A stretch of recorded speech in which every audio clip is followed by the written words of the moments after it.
नाज़रीन, आज हम आपको ईसाइयों की एक ख़ास मजहबी रस्म के बारे में बताते हैं जिसे बैप्टिज़्म कहा जाता है। हकीकत में ये यूनानी ज़ुबान का लफ्ज़ है।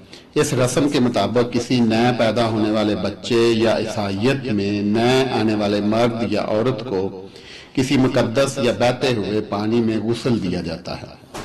मौजूदा इसराइल, फ़लस्तीन और उर्दन के इलाके ही असल में वो जगह थे जहां हजरत ईसा अलैहिस्सलाम पैदा हुए, जवान हुए, नबी होने का ऐलान किया और जहां इन्हें क्रूसीफाइड किया गया था।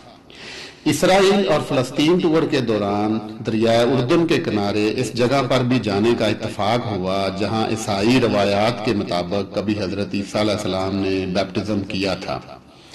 इस जगह जाने के लिए पहले कसरे यहूद आता है, इसके बाद दरिया उर्दन का किनारा आ जाता है। इसे अरबी में नहर उर्दन भी कहते हैं। ये एक छोटी सी नहर है जिसके एक तरफ मुल्क उर्दन और दूसरी तरफ फ़लस्तीन और इसराइल वाक़या है। यहाँ नहर के दोनों तरफ एक एक चर्च बना हुआ है जहाँ से बैप्टिज्म के लिए सफ़ेद गाउन $8 में मिलता है और पादरी साहब यहाँ से खूबसूरत नौजवान लड़कियों को बैप्टिज्म करने की नीयत करवाते हैं।